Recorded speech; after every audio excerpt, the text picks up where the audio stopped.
My story is my story, man. All I can do is take inspiration from whatever I can and apply it to my life. Because I treat my life like a gumbo pot, man. I could take so many different flavors, seasonings, and meats and, veggies and whatnot. They put in gumbo and put it inside, make two. The One More Time Music Podcast. Genuine conversations with genuine people about music. Hosted by Henry with a 3 and Playback Ben. Went from Beamer Coops to Pencils. Don't want this to end, so part that one more time. Part that one more time. Part that shit like one more time. They part that one more time. Ladies and gentlemen, welcome back for a very special episode. It is the 1 year anniversary of the One More Time podcast. I'm your host, Playback Ben, here with my co-host. Henry with a 3, because Henry with an E was already taken, Ben. 1 year. 1 year. Wow. Congrats, man. Congrats to you. And Henry, who do we have on the podcast today for episode 52? 52 once a week. That's 1 year if you haven't done the math. Welcoming in for episode 52 on the One More Time podcast. Legendary actor, stand-up comedian, game show host. You know him from Def Comedy Jam. It's Cedric the Entertainer. Yo. Cedric. In all seriousness, for episode 52, we have legendary 2. 2 for 52.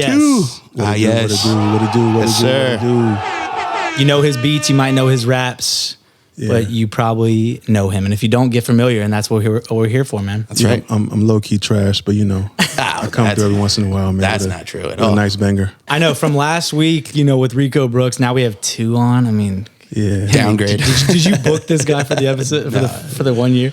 No, in all seriousness, I just found out who your dad was, and I don't want to make this episode about your dad, but it was pretty. That guy.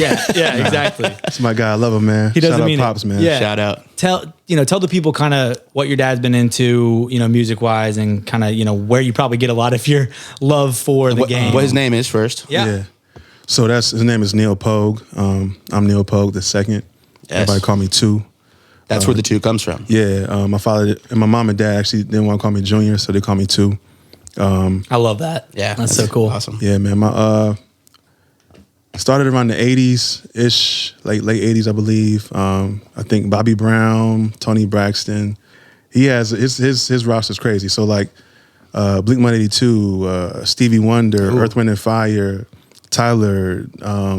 And he's a mix engineer, right? Or Yes, mix engineer, man. Okay, He's been in the game for a long time. A lot of people. Funny, like he's well known and respected in the industry, but he's such a humble guy, man. You'll never know like that he does what he does, man, because he's so cool about everything.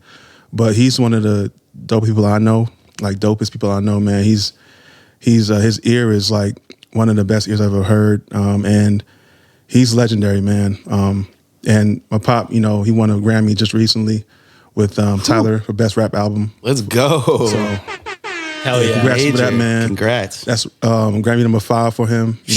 Damn. Throw it up in the pile. Nah. He's almost on hand number 2. You know what I mean? Yeah, nah. He's and it was funny, man. He'll never talk about this stuff, so we kind of sometimes got to sing his praises for him, because he'll be like, yeah, man, I'm just chilling, man. I ain't doing nothing, man. I'm all right, man. I feel like you're a little bit of the same way. Yeah, nah. It's funny when people like my fire is my mother, and and like my calm is like my father, So a lot of times, like It's like the fire and ice, yeah. Yeah. Like I get a lot of that real chill from my pops, man, because he one of those guys, man. Like his presence is much felt in the room, but he probably won't say more than like 3 or 4 words unless like you talk to him, But once you do, man, he got a big light, man, behind him. So he's definitely, man, one of the GOATs, man. And I think a lot of times, again, people don't.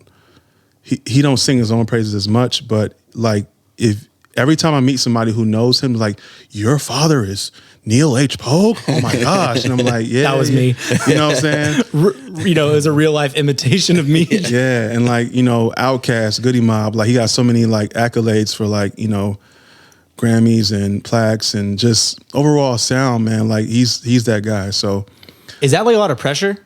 I was going to say big shoes to fill. Nah, it isn't. Because I feel like for what he does and for what I do is 2 separate like entities. Like we got our own thing. Like I'm a producer at heart, but end of the day, I don't. How in football, like you got a defensive lineman or, you know, a defensive back, but then you got athlete that does kind of everything. They play all over the place. Like, that's kind of like my position in music. Like, he does it everything too. He can songwrite for people, engineer, but his heart is engineering and producing. But no pressure for me, man, because for me, man, my story is my story, man. And all I can do is take inspiration from whatever I can and apply it to my life. Because I treat my life like a gumbo pot, man. I could take so many different flavors, seasonings, and meats and, you know, veggies and whatnot. They put in gumbo and put it inside, make two, you know, so. Yes. I'm a sucker for a food metaphor. Yeah.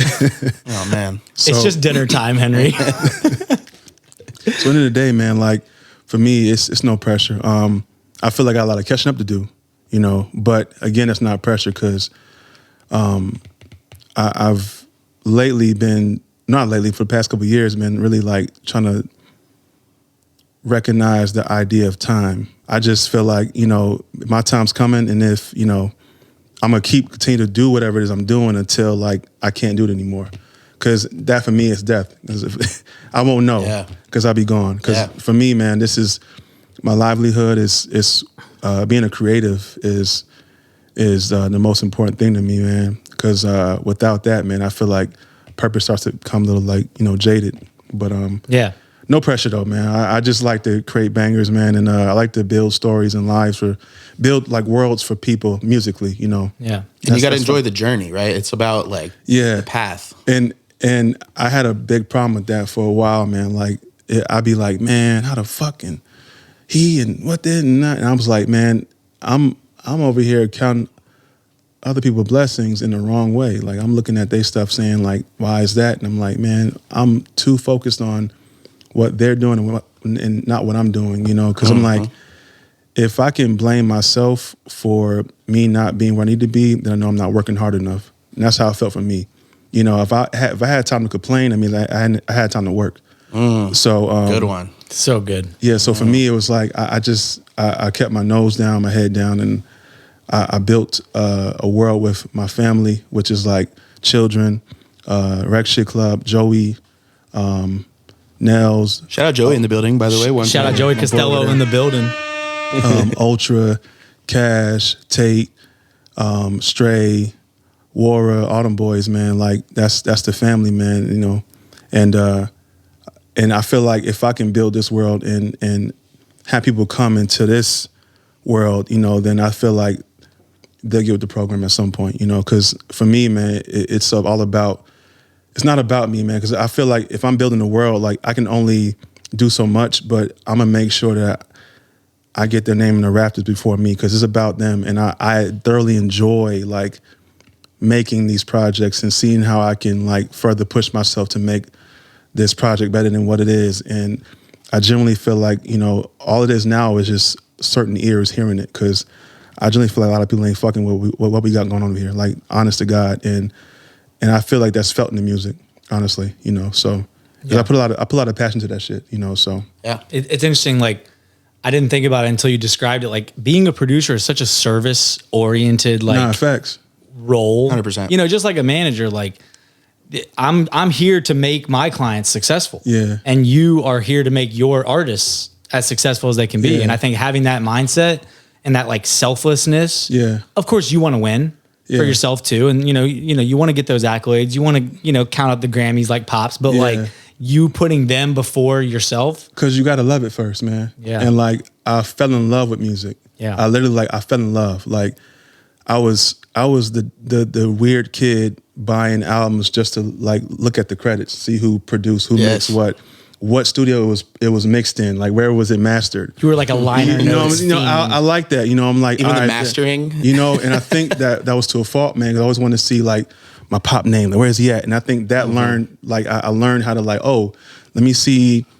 Okay, I can tell this is Just Blaze before I even, like, open it up and say it's Just Blaze, you know, because I can hear it, start to, like, understand, like, sounds and shit, and just, like, know, like, what's what, man. So, like, I eventually fell in love with music and hip hop and R&B and everything, all the above, really. But music was just, like, my first, like, love, man. So, like, I always wanted to do something, and it was like, I was a kid beatboxing all the time in my head, always beatboxing. Did you do the pencil at the lunch table? Nah, I'm sorry, like, yeah, you know, all that shit, yo. Yeah, the whole time, man. And my mom be like, all you do is all that beatboxing and everything. But she understood that, like, it was in me. And I started learning, like, okay, man, like, if I'm doing this, it transitioned from, like, that to listening, like, to all these records and everything. And then I would just automatically always, like, be just listening for, like, samples and shit in my head before I even knew what a sample was. Like, I didn't even know what none of that was. I just was like, I would loop back a Diana Ross record, like, that sounded so good. The groove was so crazy, you know? And I was like 9 doing this shit. So always a weird kid when it came to music, man. But, like, nah. That's dope. But yeah, so you already used a football metaphor. Yeah. Have you always been this big? Like, you know, were you the biggest kid in the class always, like, growing up? Nah, I wasn't the biggest kid. I was, like, probably top 3. Top 3. Top 3. Joey's shaking his head in the... it was a lot of okay, big top niggas. 3 is still, like, one of the biggest. Nah, Stevenson had a lot of big niggas, bro. But, like, everybody act... Shout out Stevenson. Yeah. Everybody act like, you know, I was a big guy. But nah, I think I got broad shoulders. So it's the broad shoulders You aspect. do. Mm-hmm. You know, but nah, I've always been somewhat a big guy, man. I think it's always been in me, you know. And as much weight as I lost, I just can't get rid of the stature. So, like, it's one of them things, man. Like, I'm just always gonna be a big guy. Yeah. So you know, speaking of you as a big kid growing up, like, you know, we got Joey in the building. I wanted you to tell the story of how you and Joey became friends because I thought this was hilarious. Oh yeah, so he was the op show, straight up. Yeah, Joe was the op show. He was the guy I saw every day, and he was a fake ass bully, you know, trying to act like he was mean and shit. And you know, I've always been a kind kid, you know. I always been cool and collected and chill and whatnot. And I felt like Joey had the need to, like, try to bully me. And I was like, it ain't going down like that, sir. I don't know, take my comments for weakness, but it ain't going like down like that. So every day, like in gym, it would straight up be like minding my business, and then out of nowhere, like, it'd be like, yo, shut the fuck up. Fuck you, fat ass. I'm like, bro, I'm not even talking to you. Like, yo, and then it'd be a straight, like, fuck you, like, the whole way, like, for like 10 minutes straight. And then after that, we just go separate ways. That shit was every day in gym. Wow. For no reason. Like, and it was just like, he didn't like me. And I'm like, bro, I don't even know you. You know what I'm saying? But I guess it was, you know, young shit. Sure, yeah. It's one of them things. And then the following year, 7th grade, yo, I walked into class, yo, and I sat down, yo. I think I looked to the right, and it was like one of them things, we both looked at the same time. It was like the, like, crossed eyes, like this. Like out of a movie. Straight up. And I was like, fuck, man, this nigga again, bro. So I was like, all right. So it was like a stare down for like 3 minutes. It felt like 10. It was like, and mine just like homeroom, I think, right? It was like homeroom or something like that. It was like some. I think it was like third period. Yeah. So, but like fresh off summer. fresh off. Like, fresh off. This yeah. motherfucker. Yeah, I'm like, That's how we're starting the new year. La, good day, man. Hey, man, you know what I'm saying? Type of shit. Yo, Nope. man, all of a sudden, it's like, oh, this nigga here, man. So, nah, we had to stare down. He was like, then he's like, my name Joey. I was like, my name Neal, man. We just connected right there. And then we was like, all right, cool. So we kind of wasn't cool still, but we was like, we're waving the white flag, you know, we're cool. And then we really connected because one day, shout out to Jay-Z. We're sorry, we bootlegged your CD back in the day, man. We was young. We didn't have no money, so we bootlegged, Sorry, Jay. what was it, Blueprint. And He lime wired it. yeah. So, no, that's back when He Napstered it. when you had like go to the fucking mall, like you had like the Copied a CD. yeah, Burned a CD. and had like the actual fake ass track listing and everything, yo. Yeah. So Nice. he pulled up to the crib and we sat outside with my little Sony boombox and played the album from top to bottom and with some hot Cheetos and Hawaiian Punch.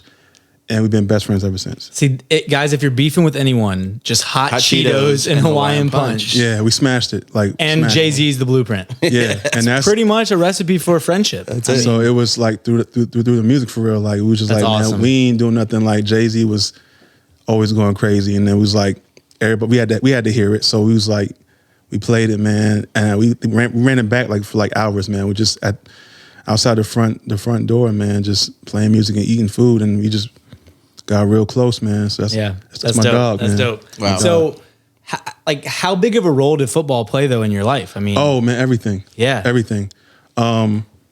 Football kept me. It sounds cliche, but on straight and narrow. Because Yeah.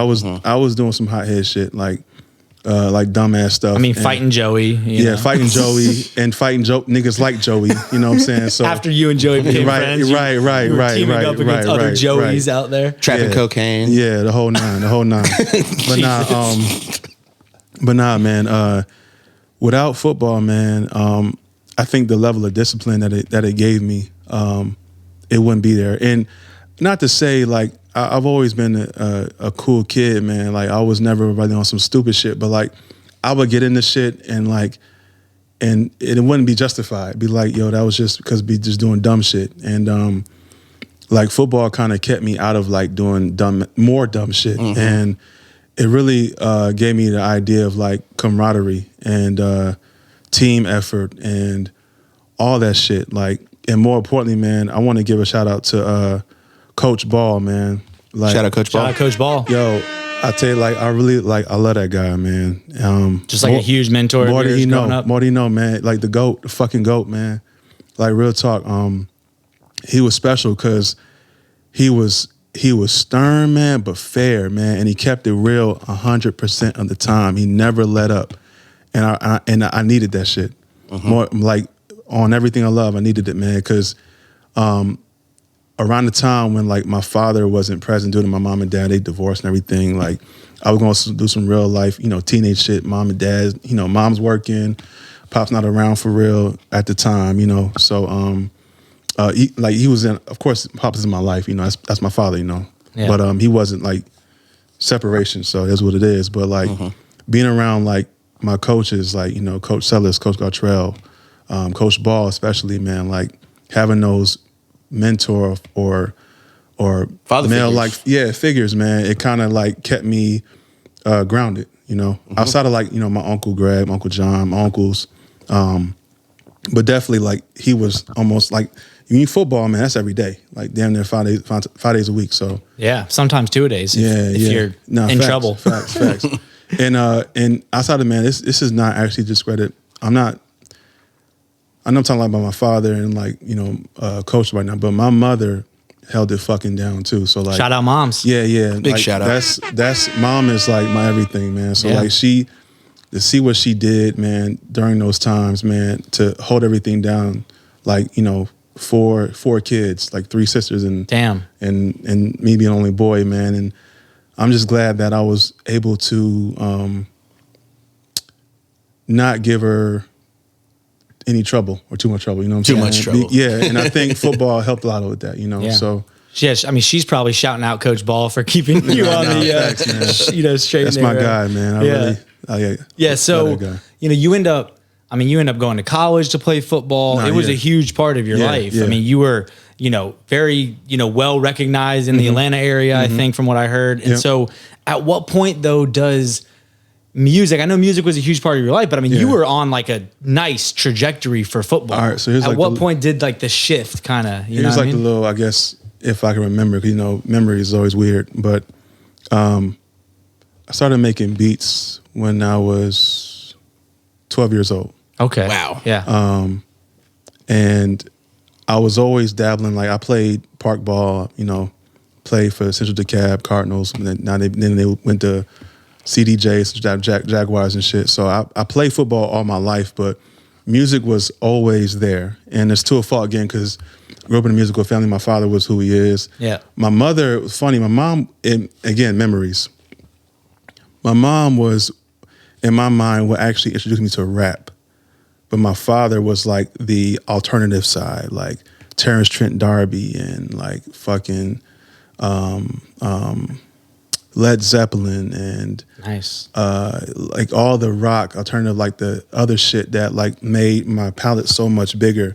And my first remembrance of like rap was like Naughty by Nature, Yes. like Tretch and all them guys, and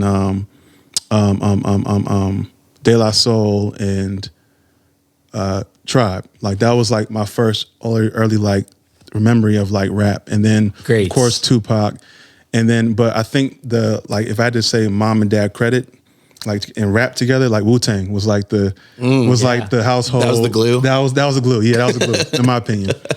But yeah, man. From that time, like I was always making beats with my godbrothers, Adrian and Brian, and we would like be in the basement thinking we like hot shit, put the vinyl on the thing, be on the MPC 3000, and like, and for had an MPC back then. Yeah, man. Sheesh. Yeah. He stole it from Shout out Dad. Uncle Terry, man. Shout out Uncle Terry. Okay, Uncle Terry. Uncle Terry. Okay. Borrowed it. We were just, and I think that's my love for sampling too, because we was making beats then. We would just find a vinyl and play the records and be like, oh, that's cool. We just put it on and make a beat. And it was probably like big time trash. But at the time, it was the best shit I ever heard because it was our creations, you know what I'm saying? But from like 12 and 13, around them years, it was like figuring out like, all right, you're getting kind of big. What you gonna do? Play some sports or something. So at that point, I kind of put music on the back burner because it was really just a hobby then because I loved it. Yeah. But I didn't really know what I wanted to do with it, but I always knew that it was kind of in me. So I was like, let me take this football serious. So I basically went through all of high school, was looked at from a different couple teams and shit, and went to college, Jackson State. Shout out Jackson State. Shout out Jackson State. Big time. That's love, man. I met a lot of good people in Jackson, Mississippi, man, and people that I will never forget and that I'll forever love. Like, I'm talking about one of the realest people that I've met have been from Jackson, Mississippi. So shout out Mississippi, man. Wow. And damn good food too, man. Food is crazy. Shout out Country Fisherman, yo. That shit is crazy. What's the go-to dish there? Everything fried. Everything fried. All the seafood, crazy. Damn, yeah. But Well, yeah, Jackson State HBCU? yes, sir. Okay, yeah, yes, sir. yep, Yes, sir. yep. Yes, sir. Yep. Because other than that, there's a shit ton of white people running around, right? Oh, in yeah, Jackson? Yeah, nah, Or Jackson outside of got Jackson, I guess? Yeah, outside of Jackson, yeah. Yeah, because my buddy was doing like a stint in Jackson for like some grad program or whatever, and he's black, and he was like, bro, you don't want to get pulled over at night on those Mississippi roads, my guy. Yeah, like, Jackson, not a fun time. Jackson was where the campus was, it was very much so black. Like, just like all HBCU is smacked in the hood. Yeah, okay. So like you walk outside, you literally with, the people who from there, like really from there. The locals, The locals, yeah. And they was cool, man. They really ain't fuck with the college kids, man. They really just let us rock, especially if we was, down there minding our business, it was pretty cool. Yeah. But Was it kind of like in Atlanta, tucked in the middle of a Georgia kind of thing? Like the rest of Georgia? Almost, except Georgia, like Atlanta is a bigger city. Yeah. Like the funniest joke somebody ever said, man, like to me about Jackson and was Gary Owens, right? I think Gary Owens, he came to Jackson and he did a stand-up. He was like, he asked the taxi cab driver, like, what's it doing, Jackson? He said, you're doing it. Like, just that's it. Like, you drive. That's incredible. And that's pretty much Jackson, but it's so much shit that got it to get into without really getting into much shit. If it like looking back, you're like, what did we do? Right. We had so much fun doing man, we had so anything. much fun, like really just getting into shit, man. Yeah. But college was crazy. Yeah. But in terms of the journey for music, man, Yeah, because you're playing football. Assumedly, you're like practice every day. Like back to me being weirdo shit. Yeah. Like I was the guy that when the homies was going out to the club, like I would go with them every once in a while, but I would literally stay in and like be on my computer, like looking for samples and like studying music and listening to music all fucking day. And I would do that in my college dorm, man, literally like all day. And that was around the time where I was like, okay, I had like 3 or 4 like binders full of like material, like stuff I wanted to work on and like writing raps and doing different things. I was like, when I get this machine or I get my hardware and something, I'm gonna do that, blah, blah, blah. But I was always pre-studying.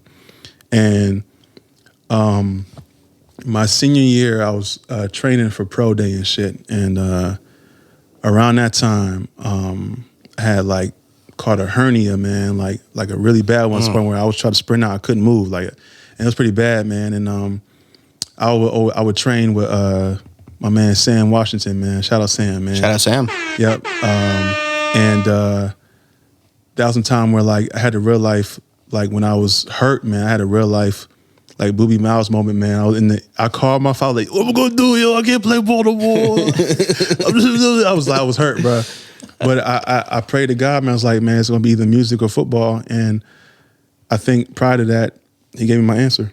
You know, and I came home, I graduated from college, came home, didn't have like a job for like almost a year, man, was just in the crib, like figuring it out. And that's when I started like studying more music and figuring it out. And then I got my first like the machine and shit, and I just took off from there. Yes. But yeah, music's always been there. I was making beats before, like it was cool, like, you know what I'm saying? Yeah, but weren't you like keeping that shit a secret? Like in college? Not really. Well, I mean, at least from Joey. Yeah, nah. Joey always knew I was always musically inclined, doing something. I don't know. Those notebooks though, full of ideas. Oh yeah, nah. He knew because I would always like sitting down. All right, Joe Peep. So this album gonna be like this, right? And I'm gonna do it right here. And then like on track 7, at some point when we get the shit, you know, I was like, when I get this, I'm gonna make this beat right here. I'll make it like this, you know, rap like that. I was always doing that. And I was always. So you were like really, really thinking through the details. Oh yeah, 100%, man. And I was at the time, I was like, man, I want to almost build like a Avengers style like team of guys that I really fuck with, who can like who cares about the craft and like who's good at what they do and who I like trust and who I fuck with, you know. So that's like how like a lot of times like I feel like you're kind of doing that. Yeah. Right now. Oh. I feel like you kind of actually took that to heart and like have done that. Yeah, man. And it's always been a thing where like I just wanted to put the best people in the room to create the best shit possible, you know. And however I can do that, I'm gonna do that. But in regards to the music, man, like that was pretty much the thing. Where, like college was like, I ain't gonna lie, like when I got to college, man, I was like, I don't know what I want to do other than play football. I'm gonna be real, man. I never really wanted to play football. I'm gonna be honest. I played football for my mother. Wow. My mother was like, "You gonna play football?" I was like, "All right, cool, I'll do it." She was like, "I'm not feeding you all this cornbread." Yeah. For nothing. Facts, man. Like you're giant. I mean, facts, man. Make us some money off of this thing, right, kid. do something, right? But I didn't. I did it because that's what she enjoyed seeing her child do, and I was like, all right, like I like having fun doing this. So I think the reason why it never took off how it's supposed to, because I really, I don't think I took it as serious, even though I was damn good at it. Like I was. I mean, because you were like going to the combine almost type shit. Yeah. I was good at the shit, but I just was like, damn. I really care about it? A little unmotivated. That's so interesting though, man, because like people that have a natural talent or whatever, it's not good enough. Yeah. If you don't actually want to, do it, yeah, it's not sustainable. I mean, yeah, man. You could have only kept going so long before it's like. Yeah, and I would tell my coach, man, like I'm like, yo, I think, and I think it was all me, because mentally, if I'm already feeling like if I don't know if I want to do this for real, I will always feel like I wasn't great. I was great at being good, you know, and I was always stuck at that one place where like I felt I was plateauing as an athlete, but it was all me. It was nobody but me, because I was like, do I even want to do this shit, you know? Because I enjoyed being in a team environment. I enjoyed like having fun out there. I enjoyed like the aspect of competing in sports.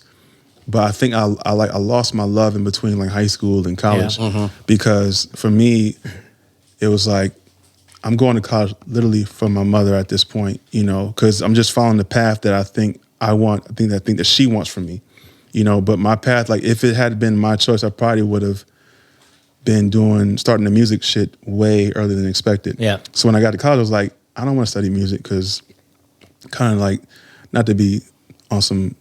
No, I'm not saying I know anything. I'm like, I don't want to study music. I kind of know what I'm doing a little bit. But I was like, let me study psychology. So I got a degree in psychology, you know what I'm saying, because I was like, that's the only thing that interested me outside of like music. It's music, football, and like the mind. Yeah. You know, and I apply that shit every time. Even when I'm in sessions, I apply all that shit to people, you know, because, you know, I think that shit's important. Understanding like different aspects of people. Yeah. But music was always the very first thing I wanted to do. Always. Like it's never been a second in my mind. If I was ever had football first, I was forcing it. You know, I was like, yeah, I'm gonna do this. But in my mind, I was like, nah, it's really music, bro. It's really music. So how does Grip enter the picture? Ooh, Grip was the homie. I've known Grip in high school.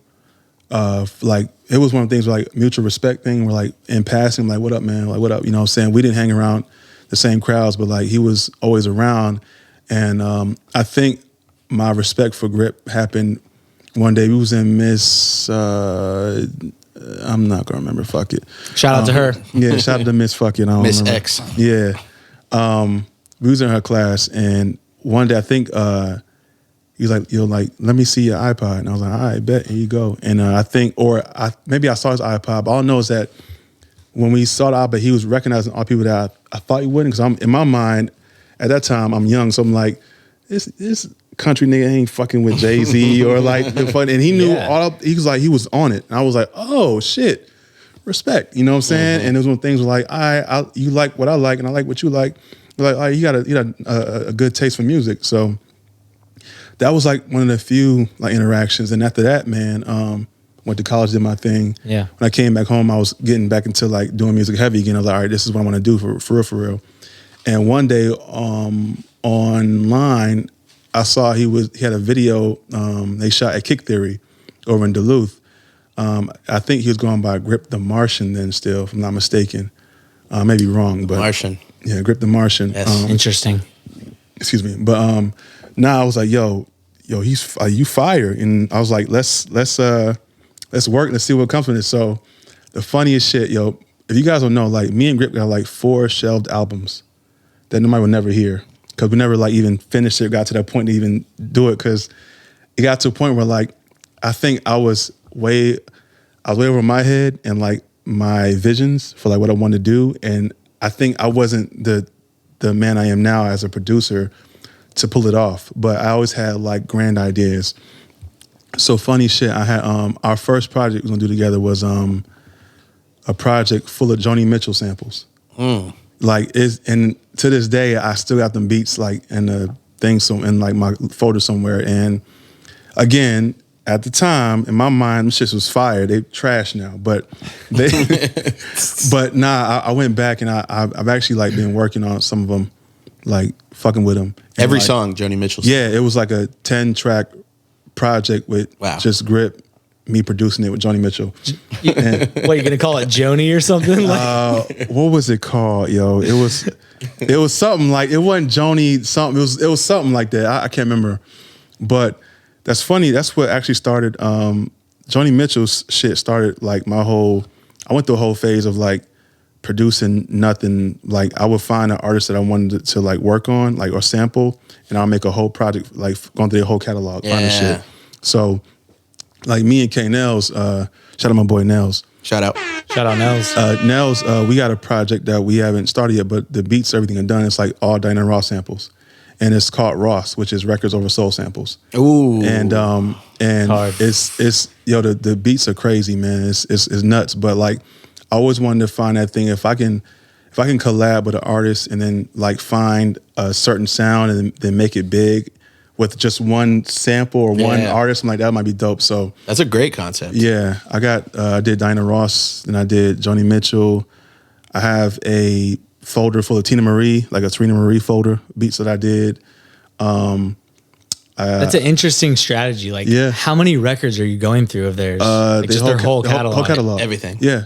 Because for me, man, I'm. Do you like come out the other side of that, like out of a Joni Mitchell like haze, where you're like, what the fuck did I just do? Like, it's more of a been listening to Joni Mitchell for 2 days straight. It's cool. It's cool, man, because I feel like I started to dive into their world without even knowing like that I was doing it. So like, I think even if I don't use something, I come out even more inspired by like, okay, why does she sing like that? And why does she do that? You know, I think one of my favorite records, like after learning Joni Mitchell, was Shades of Scarlet Conquering. That record to me is like one of the illest records, man. She killed that song. Yeah. She had one line, I can't remember what it is, man. But it stuck with me for so long, and I think it's one of the hardest records, man. But speaking of Joni Mitchell, one of them was supposed to go on Porch, but we didn't make it in time for the mixing, so like we nixed it. But it was a record that we had, and we was going to do it, and then it was crazy, man. It was a really good song, but wait, it didn't come out on the next project. It's just never coming we just out? never went back to it. Is Grips Porch all you? No. It's all me except Maintaining. Maintaining was by my boy Ultra.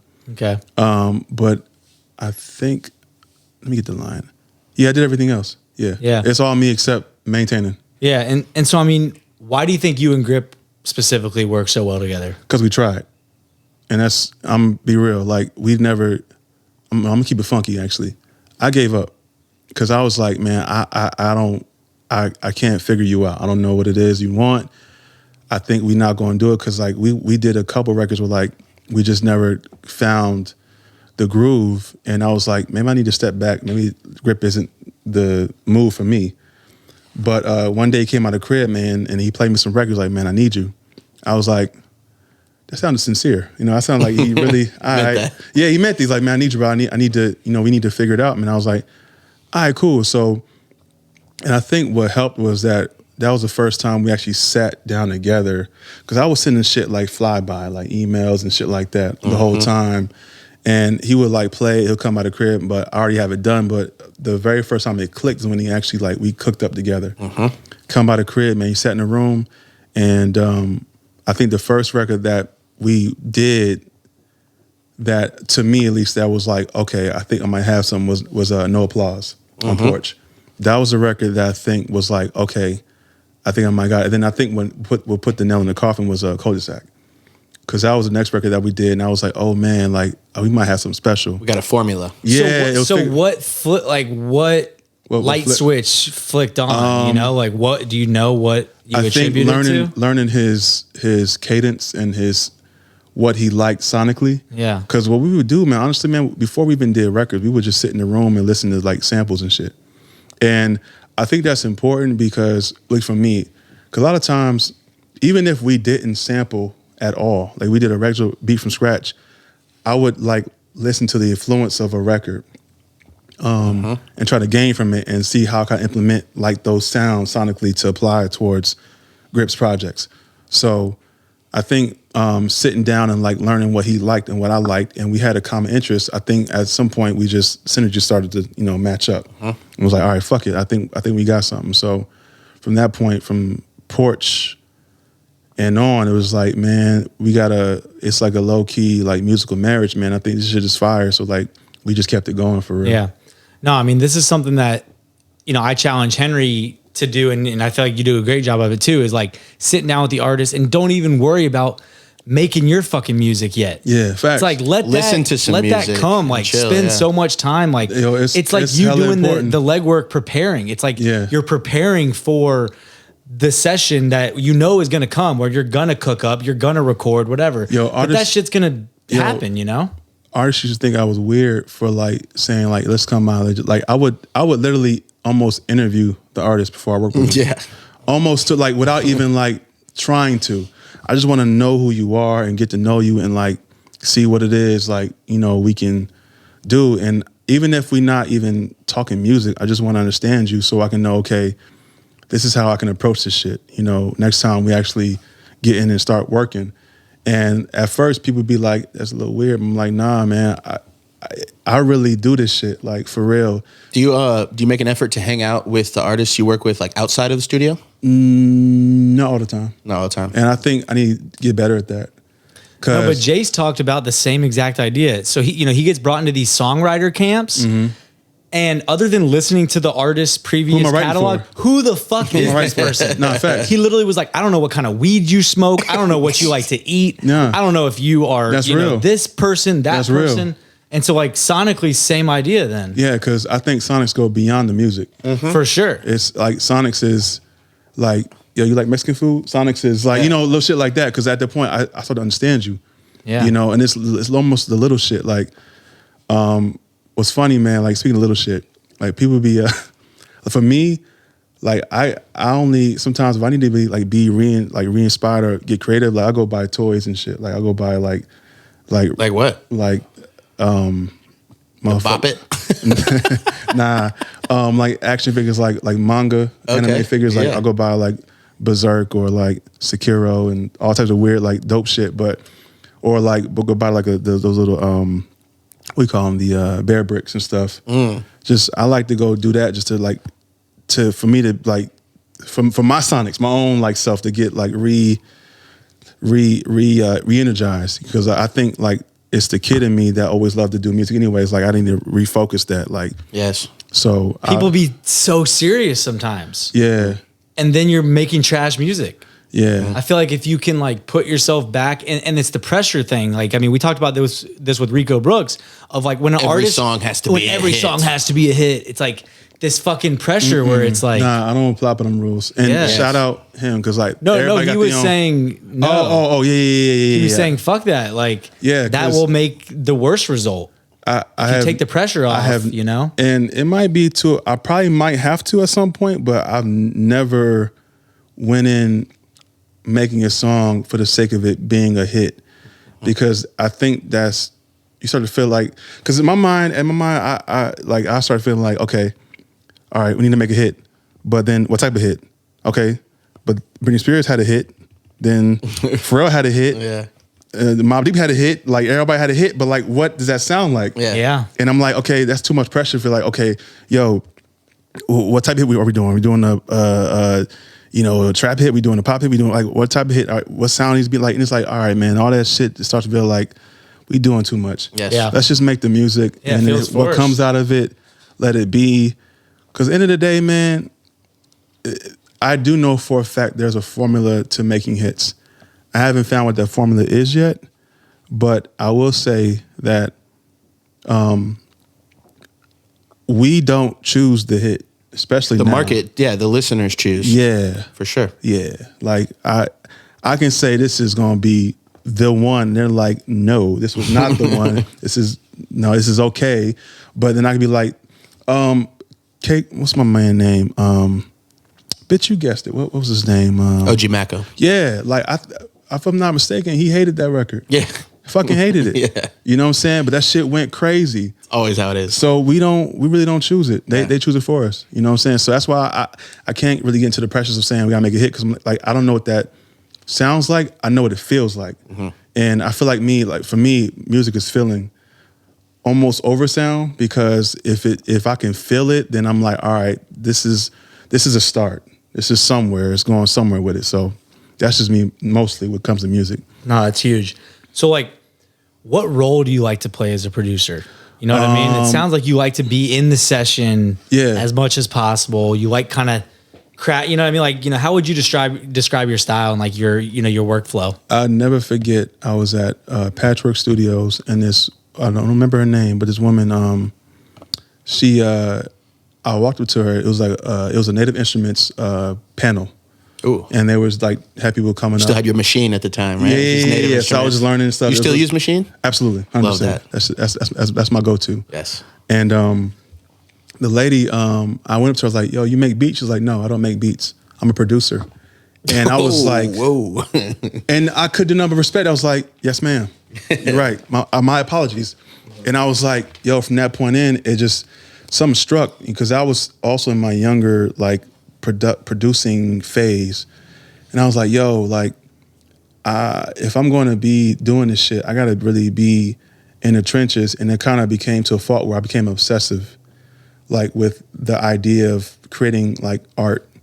And what I mean by art is creating like world and how cohesive shit sounds. Because like for me, everybody who knows me, bro, like I'm a track list like nut. Like I'm gonna make sure that I really study track listing. Like I feel like a track listing or the cohesiveness of a record can make or break a record. One song, like track 8 not being track 5 for me, can make or break a classic if it was a classic, a masterpiece or not. And that's how I view shit. Crazy. So every song gotta matter. And I feel like when I started to learn that by me studying so many albums back in the day, like just the stuff that we grew up on, like what made this special, you know what I'm saying? What made this Stevie Wonder album special? What made this fucking Nirvana album special? Like what made all this shit special? And I think a lot of times outside of the music, it's where the songs are placed. you know, because So sequencing is just so important to you. Sequencing to me is the biggest thing. And if they had a job just for like a sequencing guy, chief sequencing officer, yeah, they had Not a producer, right. I'm a sequencer. Yeah, exactly. Yo, straight up. Yo, do you make beats? No, I sequence albums. I sequence. And no bullshit. Like if they could pay me just to come to the people and sequence their albums, I would do that. It's kind of like a Rick Rubin, though. People will bring him, you know, completed projects, and you might say, you know, maybe take that one hook out of this song, or, you know, maybe move this song later in the project, or, you know. That's what I enjoy the most, because I think that's, and I had to earn that, because I think it's more of a trust thing. And for me, like now, people know, like, all right, Tu know what he's talking about, you know. And I think I had to earn that trust, because that's not something you could just You can't go just and, pick that up. Yeah, nah, that's Trust me, I'll sequence your album. Like, right, who are you? right, exactly, man. I'm too. Right, man. So I had to learn like what made songs and structure and sequencing, what made it great. And I think for me, that's important. So I think when it comes into what I like the most, or what I do, is really like building the word, creating the art, being a creative, and then figuring out how this is supposed to, how are we supposed to present this shit to the world? You know what I'm saying? So that's really important to me. How important is vision? In terms of like, from the production side, or like, I guess let me ask it this way. You clearly have vision. yes, sir. Do you only work with artists who have equal or greater vision? Or No. do you like to be, are you okay with being the visionary? Oh, You know what I that's mean? 50-50, man. Because I work with folks who had no idea what they were doing. Because obviously, if you come to me, that means you need help. Sure. And I'm okay with that. Like, I'm here to help. But if I feel like I'm doing it more for you than you are for yourself, I'll step back. And I say that because it's twofold. Because it's almost like, all right, you need help, and obviously I'm here to help, right? But if I feel like I'm bringing all the ideas and all the things, like, you don't know, it's almost as if like, all right, why are you doing this? What are you doing it for? You know what I'm saying? What is your purpose or your vision of good for, like, what you want to do out of it? Like, what do you want out of this shit? And it depends on, Is that a work ethic thing? Or is that a, okay, Yeah. It's almost like a spiritual thing, too. Well, though. it's almost like me as a manager, I'm hearing the same shit. You talk to any manager, the artist you cannot outwork the artist. It literally cannot exist. And I often, the second that it is, it's fucked. Like, I can't want this more than the client. You can't want it more than the artist. You can't have more ideas. very often, You know what I mean? man, I've been through that, and I ain't gonna lie, like, for me, man, it's actually a curse for me or anything, because once I get locked the fuck in, I'm in. And for me, man, I really be like almost aggy, not in the sense of like annoying, but I'm hitting you at 3 a.m. saying like, yo, I think this is idea might be hot, like, for this part right here. And like, bro, it's 3 a.m. Like, go the fuck to sleep. I'm like, yo, it was on my mind. You know what I'm saying? Hear me out. We're going to switch the clap to a snare. Right. I think Joey's gotten a few of those late night calls. Yeah, nah, facts, man. Like, speaking of 2, I'm asleep. It's 3 a.m. Speaking of Joey, man, we got a project we putting out sometime later in the year. It's called O'Doyle.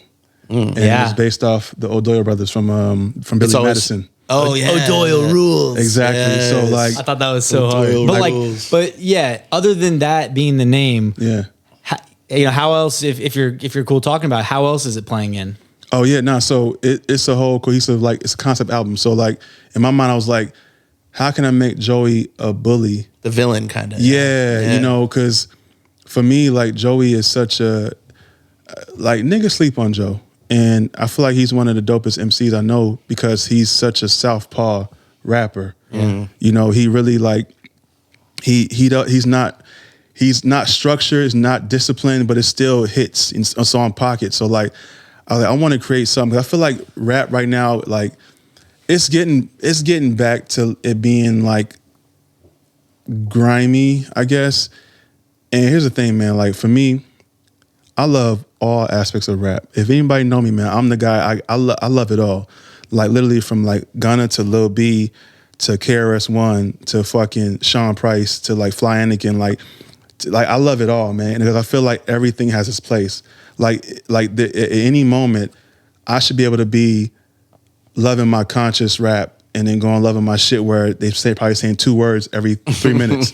Just ignorant shit. It's all purposeful. You know what I'm saying? Like, because again, bro, music is feeling. You know what I'm saying? If I want to feel some shit, I'm gonna go play Playboy Cardi if I want to. Yeah, you're not gonna fall asleep to it. Yeah, you know what I'm saying? It's for different parts of life. Right, like right. I'm gonna fuck with it. Listen to this here. Yeah. I'll listen to this in the car. Yeah. Listen to this at night. Listen to this in the That's morning. why I love music, man. Right. Yeah.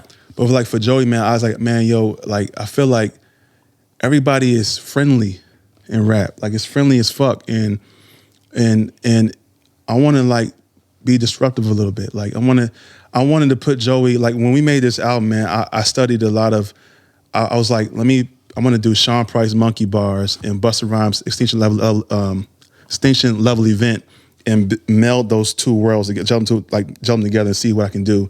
So like Joey's shit sound like some soulful sci-fi shit. Like it's fire, bro. It's hard, bro. And I feel like I wanted to create a world where like it's the rise and fall of a bully. Like you go from the start of like being a bully to realizing like what was it all for? Yeah. I'm older now and I have nothing to show for it. And I feel like you hear that bully sentiment in his voice. So I feel like a lot of times like it was a perfect marriage. And O'Doyle is like such a slept on like concept because I was like, man, the album doesn't take itself seriously, hence Billy Madison. Yeah. But it's serious tone in the sense of like, you're thinking about bullying, like we're not advocating for bullies, but end of the day, like this is bully rap. Like, yo, I'll punch you in the face if I need to. Like if that's the case, if it comes down to that, respectfully. You know what I'm saying? Respectfully. You know what I'm saying? That's one of those things. So like the O'Doyles never got their own movie. Like what's their perspective? They crashed and burned, man. Yeah. You know? No, that's hard. But yeah, man, for me, creating the art aspect of it is what I care most about. And I feel like in my mind, and this is, if anybody know me, man, I'm the most humble motherfucker, like for real. Like I'm humble. I always practice like being a good human being, bruh. But at the end of the day, like I know I got greatness in me. And more importantly, I know like I feel like I can make anybody a classic. Cause I feel like I've done it so many times in the sense of like building these type of worlds for people where it's like, man, people come out of it feeling like I just watched a Tarantino film. Like, you know, man, like you got everything out of it. You know what I'm saying? So, and I think I structure the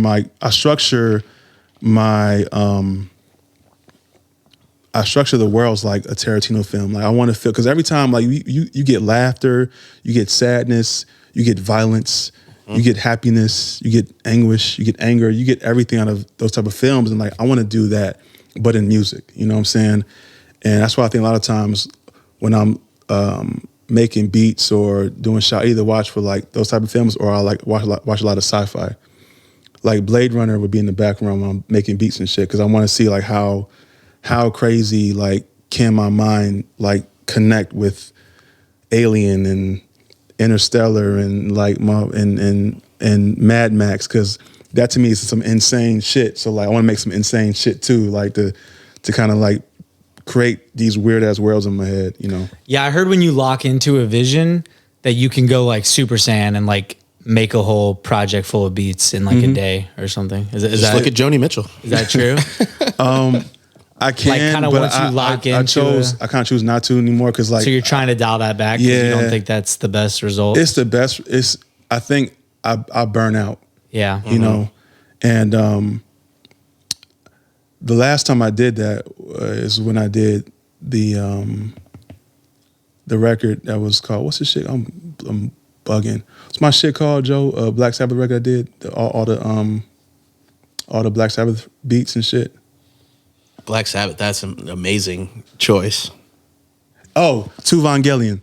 Okay, so yeah. So is this a project of your own? Yeah. Okay, It's a rap project. Nah, for you? it's all beats. It's a beat tape. Your beat tape. Oh, okay, cool. It's called To Vongelion. To Vongelion. Yep. So it's all Black Sabbath beats. Okay. And it's all and I was around the time, man, I was going through some like real shit internally, mentally, and I was like real depressed and whatnot. And Neon Genesis, the anime, like I watched that shit like one episode a night, and I was like at my lowest, but I like it got me through because I think Neon Genesis was about the what was it? It was about the study of like the instrumentality of a person, like study about the person like itself and like depression in the mind and how deep you can go. But it's a really fire ass anime.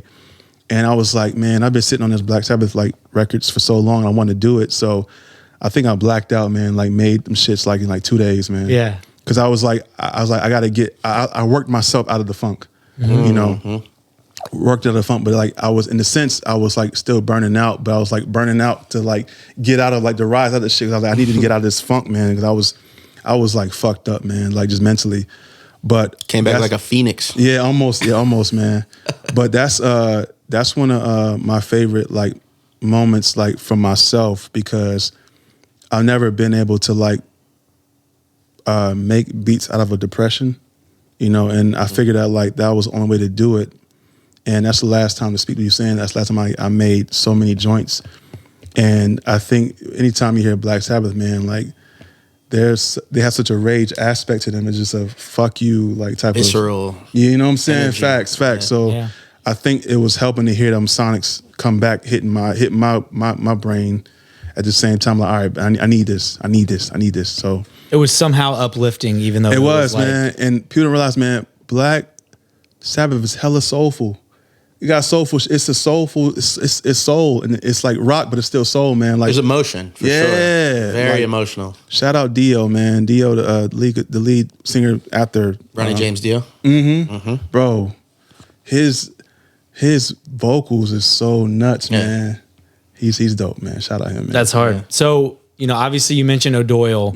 Anything else you want to shout out as far as like what's on the horizon for you and your gang? Oh, We need a one more time exclusive. One more time.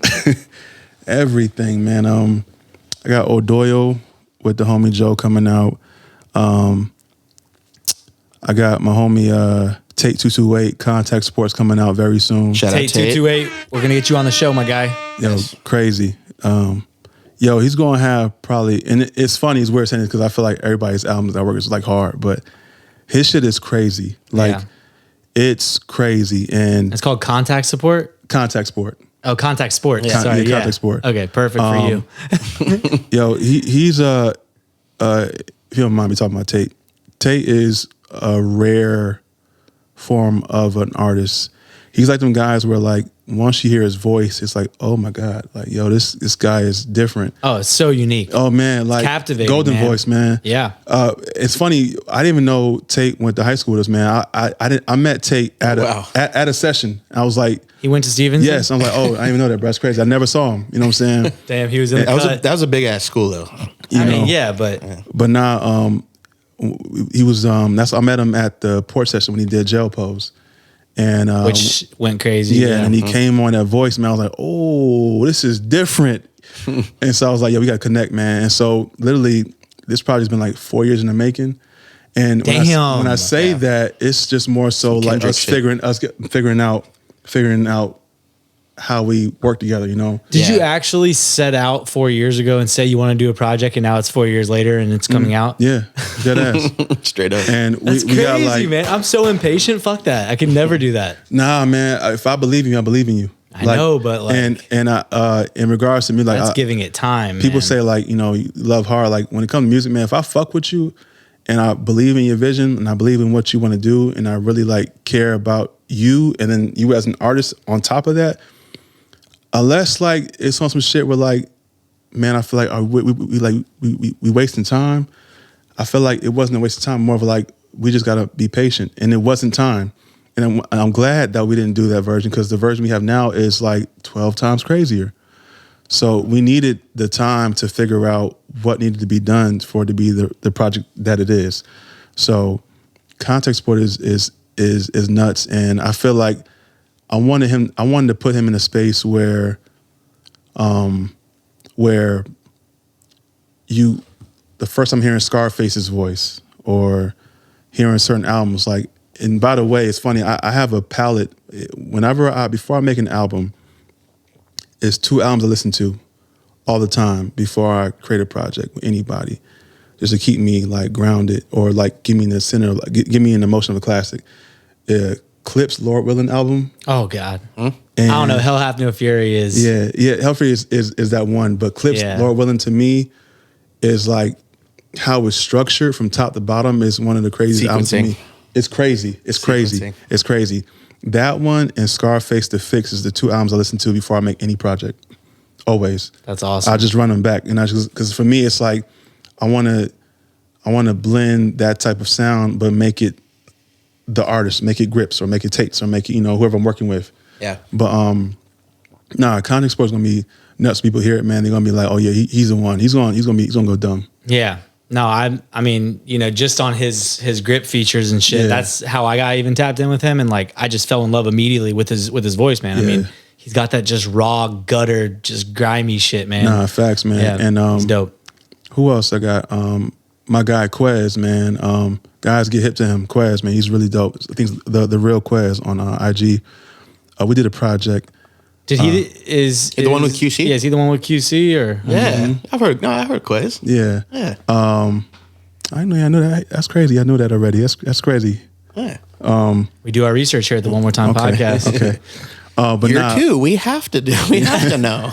Yeah, but he's I did this whole project with him and that he didn't put out yet, but it's great, man. You love executive producing. I mean, that's my heart, man. That's my heart. Yes. I mean, you'll take a placement on something, sure. Yeah. But like when you can really don't get fire. Your placements is fire. I need placements. Like I love that, man.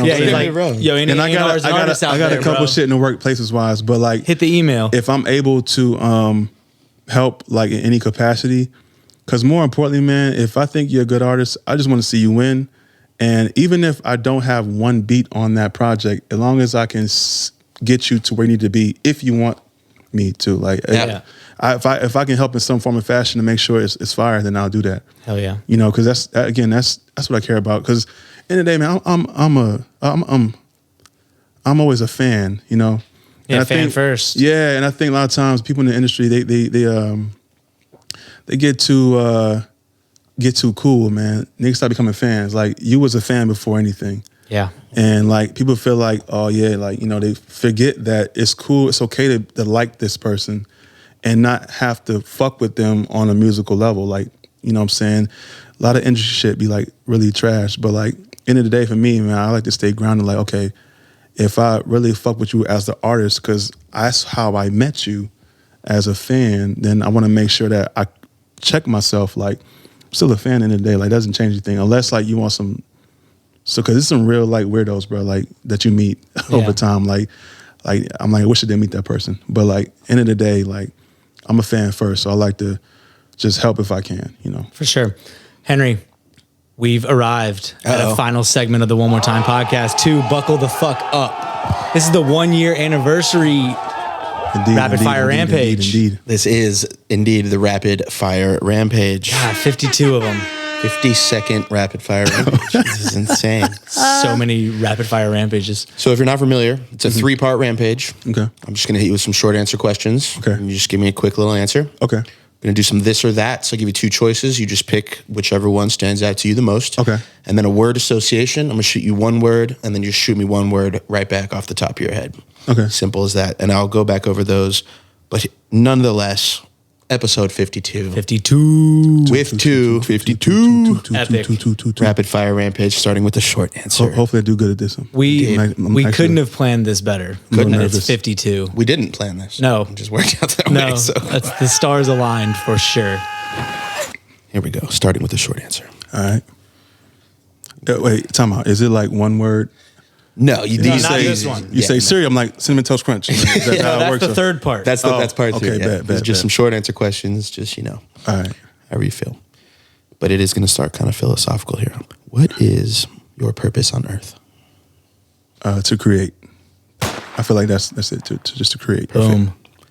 What is your go-to VST for melodies? Ooh. I'm going to say Electra. Yeah, Electra X. Electra X, yeah. Love it. How do you overcome beat block? Go buy toys. What is your dream piece of gear? Not that you use a lot of gear, because we talked about that off camera. But if you could get anything. Really, to answer this question without answering it, it's more so to overcome the fear of learning the gear. The fear of the gear. The fear of the gear. Gear fear. Gear fear, because a lot of times, I have like gear at the house. I haven't opened yet. I'm like, at the moment I can't do this shit, I'm gonna be pissed. I'm gonna just like close it down and like say fuck it, because I'm a very patient person when it comes to like stuff like that. I'm like, man, I want to know it now because I want to make the hot shit now. And if I can't make the hot shit now, I'm like, fuck this shit. I'm not doing it. So, fear of the gear. Fear of the gear. Fear of the gear. Not to be confused with the Milwaukee Bucks. Fear of the deer. What is a good number of beats to put in a beat pack? Yo, I've been big time bad at this. I used to flood people so bad to the point where like I'm like, it's no way to getting through. Like, I don't even want to say this number, yo. Man, listen. How many? Nah, not 100, but like 50. 50's a lot, yo. Like, ton. yo, But like you did it? Yeah, hell yeah, bro. Because I'm like, yo, real talk. They're totally not getting through more than like yeah, 3. man. But here's the thing. Imagine the pressure of sending beats. I'm gonna say like, so I've sent beats to quite a few people. I've sent beats to, and if they've heard it, I have no fucking clue. But I've sent beats to Nas, ASAP Ferg. I've sent beats to Rihanna. I've sent beats to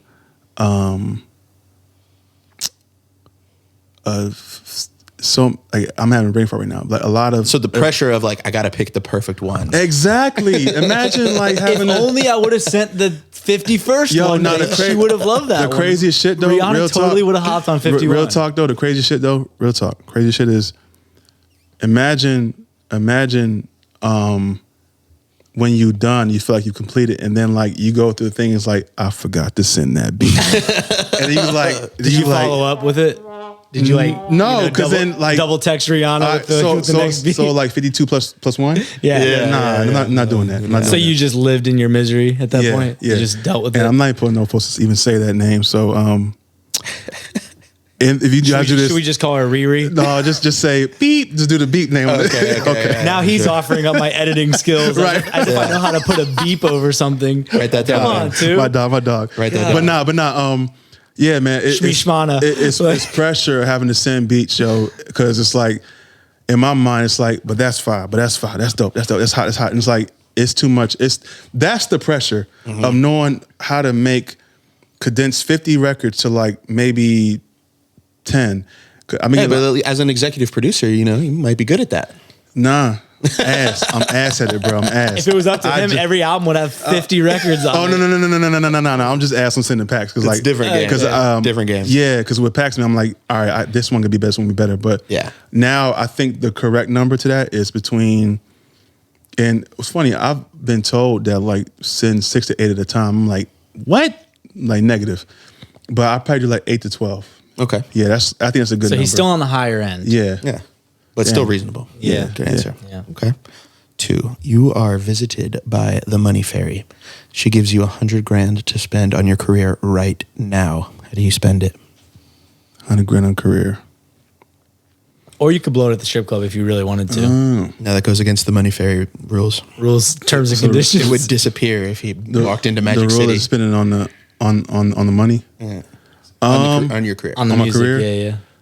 I would probably build a studio Okay. for sure. Yeah.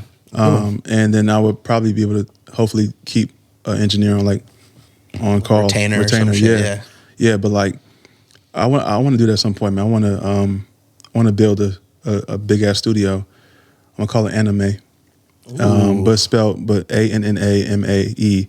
So the theme is gonna be like when you walk inside, it's like anime theme kind of, but it's still like grounded in like soulful roots. Cozy, southern kind of vibes. Yeah, so I want to do that. I want to build a studio that's called Anime. Oh man, you got to do it quick now because this episode's about to be live. Someone's gonna steal that idea. Real talk, you said I'm beating your ass, straight up, yo. But nah. Okay. That's essentially like copywritten at this point, right? It's like you make a beat. I don't think that's copywritten. how, Okay. not how it works. I'm not a lawyer. So. Moving on. How important are collaborations and sending out and receiving loops? this is actually a good one because I just got into that game. So you've been solo for a long time. For the most part, for a long time. I didn't start collaborating until maybe 2 years ago, a year and a half ago, really, honestly. Wow. And I didn't realize that how important it was because more than anything, I used to frown upon man, it's 8 people on a song making one fucking snare and they credit it as a good. I'm like, what the fuck? It's like or my thing was it took 5 people to make that trash ass beat. That was my thing always. But I stepped back and realized that it's not about that. It's about relationships.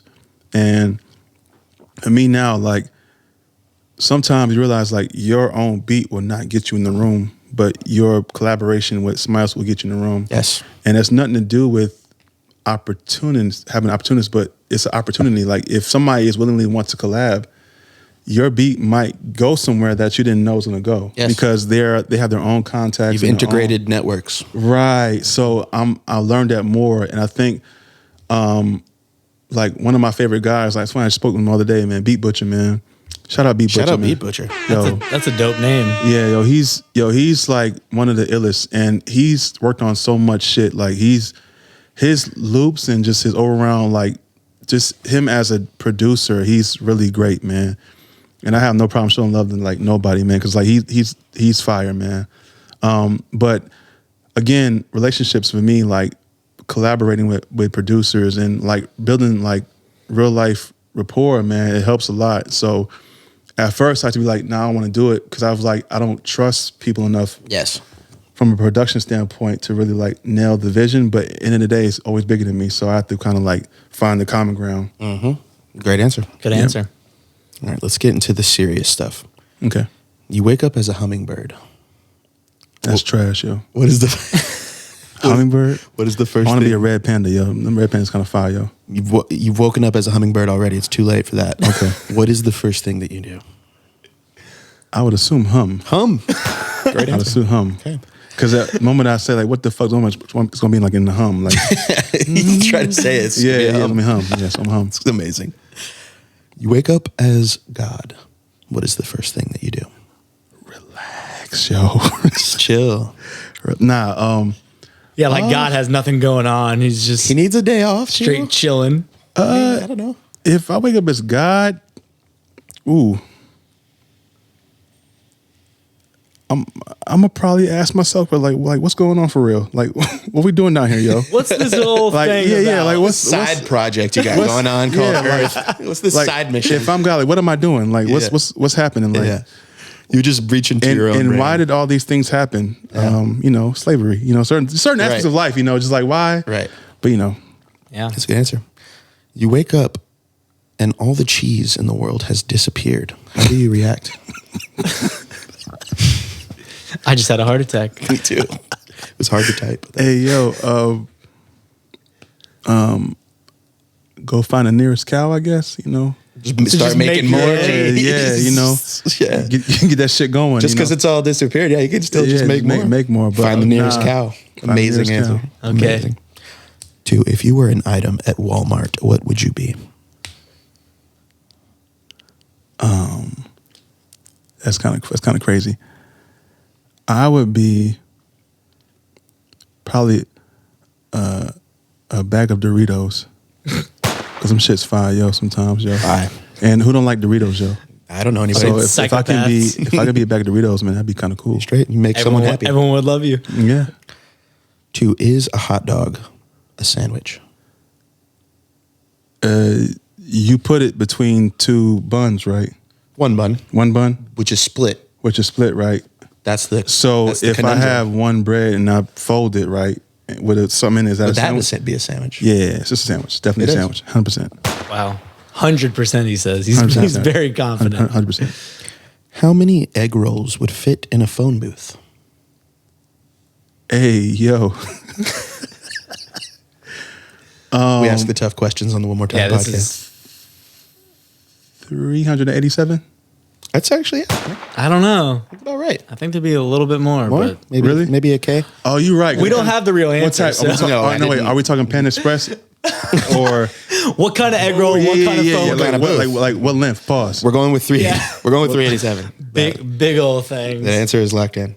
Last one of the short answer to what is your favorite curse word? Bitch. Part one of the rampage. Yeah, you bitch you. I love bitch you. Part one. Part one. He did great. Very good. There was some I was surprised. There was some very good answers, thoughtful, without any time. Very thorough. Yeah, but it's about to get a little more rapid. Detail oriented. Yes. This is the this or that. This is where you have no time to think. This is just going to be shout out top of Lil your head. Kim, yo. Shout out Lil Kim. Shout out Lil Kim one time. Absolutely. Shout out Lil Kim, yo. It's always a good time. The GOAT. Shout out Lil Kim. The GOAT. Absolutely. So this or that. 2 choices. You pick one. Here we go. So do I say this or that? He does. Oh, okay. No. You'll pick one of the choices. All right, You'll bet. get it. Bet. You're going to be a natural. He gives you the this or the that, and you give him just one of those. All right, cool. Yeah. Upfront advances or back end royalties? Give me the back end royalty, sir. Good man. Reverb or delay? Oh, that's sexy. I like that. That was sexy. All right, cool. I'm a producer too. Reverb. Yeah. Ben, can you edit reverb onto his voice when he said that? Yeah, for sure. Totally got that. Sweet. Reverb. Yeah. Yep. More beats of average quality or less beats of higher quality? Less beats of average. I'm sorry. Less beats of Higher quality. Yes. Home studio or commercial studio? Commercial, unless you can get the home like commercial, because it's nothing like hearing them big fucking speakers It's true. in commercial settings. Absolutely true. Producing at night or producing during the day? I'm a day producer. Starting with drums or starting with melodies? Ooh, that's a good one, sir. Melody, always, for me at least. Yo, real talk. The fact, and I found out that Premiere does the drums first, I was like, what the fuck? That blows my mind. And then I tried it, and it's amazing. Yeah? Actually, to do drums first, because then you put the groove in the drum pocket, not adding the drums to the melody. So like you can really manipulate it more, how he just chops like he does, just for that reason. Maybe we're doing it wrong. We are. Absolutely. If Primo does it that way, I'd give it a shot. Yeah. It's worth trying at Right. least. For sure. Little Mermaid or Mulan? Mulan all day, bro. It's not All even day. close. Not I even love Mulan. close. That's a girl. classic. That's a girl worth fighting for. That's right. Hawks or Falcons? Let's go Falcons. I mean, if I have to. This is a bad year for that, but yeah. I feel you. Mexican food or Chinese food? Hey, yo, that's crazy. That's hard, yo. Shout out Lawrenceville Highway. It's some hidden gems for like Mexican food, or just Gwinnett, period. Like shout out Gwinnett for the Mexican food. Yes. With that being said, let's go Chinese food all day, man. I just got to. Because end of the day, man, can we do Nope. There's no wiggle room here. You've given your answer. Can we get a little bit of this and a little bit of that? No, it's a this or that. This isn't the medium speed rampage. all right. So, dancing or singing? Singing. Cali or Jersey? Let's go with Jersey, man. Lose your sight or lose your hearing? That was sad. I know. That was a terrible question. Yeah, I'm sorry. Thankfully, it's hypothetical. Sight. Lose sight. Lose sight, yeah. Still produce. Bar soap or shower gel? Bar soap, man. Shout out to overrated, dog. Unless you got like a loofah. I'm a bar Yeah, guy. like a loofah, yeah, or like some like the little squidgy thing. Yeah, something that helps the shower. Yeah, some other than texture. that, yeah, negative. Bar soap. Other than that, I feel like I'm wasting so much shower gel. Yeah. I use like half a bottle to clean facts. my body one Once time. it lathers up, it's like it's way too much. All right, it's way too much going on. yeah. Gummy worms or gummy bears? Worms, Worms. No company or bad company? no company. Silly hats or silly socks? Silly hats. A store where every item is free or a restaurant where every dish is calorie free? Yo, I mean, fuck college for the first option. So fuck Free calories. shit. Yeah. Come with free shit. Live the rest of your life with one enormous thumb or one enormous butt cheek? Yo. Give me the thumb, son. Give him the thumb. Thumb, Yo, son. sitting with one ass cheek like that was giant would be the Pretty worst. uncomfortable, It'd be- yeah. you'd get back pain or something for For sure. This one is to assess your risk tolerance. Okay. A 75% chance of catching a platinum record or a 25% chance of catching a diamond record? I'll take the 75. Safer bet. Yeah. Part 2 of the Rampage. Part 2. Pretty good. Giant thumb. We sped that one all up. day. Giant Yeah, thumb. that was hands great. down. Giant That's thumb great. was the key Hands down. takeaway there. Last part of the Rampage, the word association. I'm going to say one word, and you just give me the first word off the top of your head. I bet. Right back. Bet. Here we go. Snare. Important. Stadium. Overrated. Emotion. Profound. 808. Slap. Color. Useless. Skateboard. Tony. Math. Subtract. Auntie. Vivian. Sad. Happy. Korea. North. North side. You made that an Atlanta thing. I kind of like that. Okay. Memphis. North. That was Memphis. North. Yeah. Oh, right. Sorry. Yeah, that's Project Pat and shit. North. Intro. Long. Make it long. I'm sorry. There's one more right. One No, more. that, Pause. You can Pause. Yeah, no homo don't sign. know. No homo sign. Good Lord. Yo, my bad, Nels. Hey, yo. Nah. Go ahead. Donut. Donut City off Mountain Industrial. Bruh. The one, What? not the two. What? Yeah, that's kind of close by, huh? Yeah, Yo, Mount you Industrial's gotta right go there. sometime. I might get some donuts on the way. Facts. Nah. I'm just hungry Okay. every time we film these at dinner. Bank. I need a lot of the money, man. I need lots of it. Perfect. Couch. The one in the crib in the basement, bro. That shit knock me out every single time, yo. I'll be out, yo. Shout out to the couch. Shout out that couch. Education.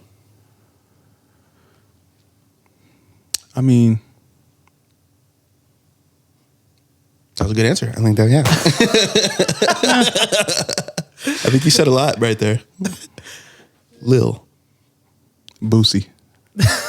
Interesting. Yes. The last two Lils have been Boosie Boosie Badass. and Lil Flip. We got yesterday. It was crazy. We got FLIP. Word. It was terrible. You got Flip? We got Flip. Wow. Shout out Flip, yo. Shout out Lil Flipper. Politics. Bullshit. Guitar. Guitar. Okay. Yep. We're doing that. That'll work. Bitcoin. I don't get it. I just don't get it. You know, enough. I wish I did. I don't get it. I want to get it. Me too. Pot. Yo, the crock pots be going crazy, yo, with the motherfucking curry chicken, yo. So Shout crock. out- Okay. Shout out crock. Yeah, crock. Good. Penalty. 15 yards, yo. Automatic. Yeah, automatic. Orange. Keenan and Kel.